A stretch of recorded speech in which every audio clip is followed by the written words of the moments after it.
I want to know, you've started an app specifically for the LGBTQ community, and this is a one of a kind.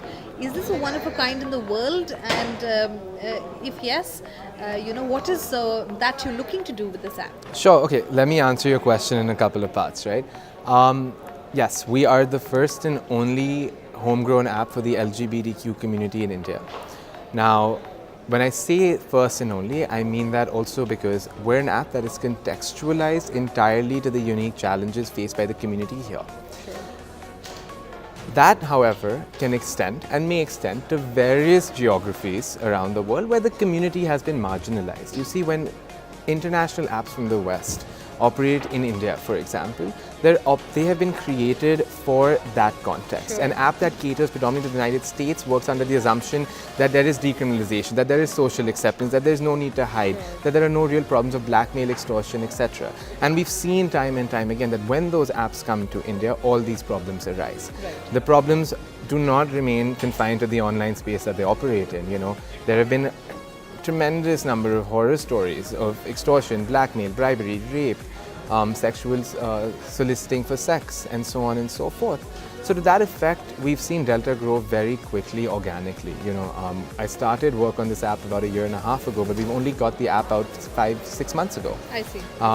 We raised our seed round of investment from about 7 different LGBT Indian HNIs. Mr. Sachin Bhatia, who's the former founder of Make My Trip and Truly Madly, and a Chinese venture capital firm. The app has grown, and we have started seeing usage from countries around India that have, okay, I may just say it this way, have Section 377, former British colonies. You have users in Sri Lanka and so on and so forth. Right. So it does have that applicability to wherever the community has been marginalized, because the features we're catering to essentially are looking into problems of safety and security, the privacy of our users, access to support and resources, moving beyond a hypersexualized app like many that are out there, and very importantly, an app that caters to the entire community rather than a particular segment and a particular need. Okay, and how much of acceptance do you see for this particular app in a country like India, specifically after the Supreme Sure. Court judgment?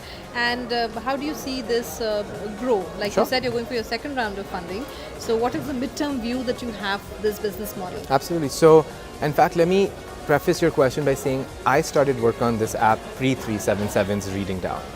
When I was trying to look for a testing budget to see if this would work, I crowdfunded the first 10 lakhs. I got that on BitGiving, and 90% of my donors were not LGBTQ. They were allies who simply believed in equality. And I think that really shows us already that it's not necessarily about 377 or not, because 377 never made it illegal to be gay. 377 never made it illegal for a company to say that we're diverse, and 377 for sure never made it illegal for a gay person to create a business for the gay community. Right. After 377, however, I will say we've seen an exponential growth in our user base. People are coming out, more brands want to work with us, more brands want to sign pledges.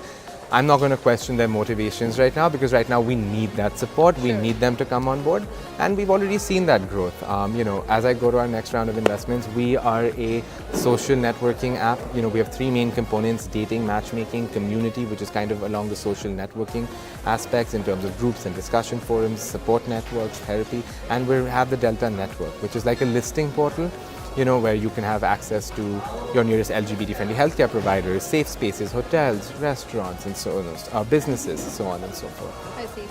What do you want to do with this app going forward? Do you want to take it global? I think one step at a time. I think one of the biggest things we learned even this time is you've got to go incrementally. Let's not bite off more than we can chew. Obviously, as a gay man who returned to India from the United States, I have ambitions that are far greater than this remaining just an app. One of the first things also that Delta has done has been to bring the community, which is rather fragmented in our country, and I don't mean just gays and lesbians, etc. I mean, a gay man sitting in Delhi has no idea what is happening in the gay context, for example, in Assam or Bombay even. Sure. So we've actually started sort of becoming this glue that's bringing the community together across the country. We're going to address these needs first, and then take this model with due testing to other geographies where we see that the context may be similar or the same.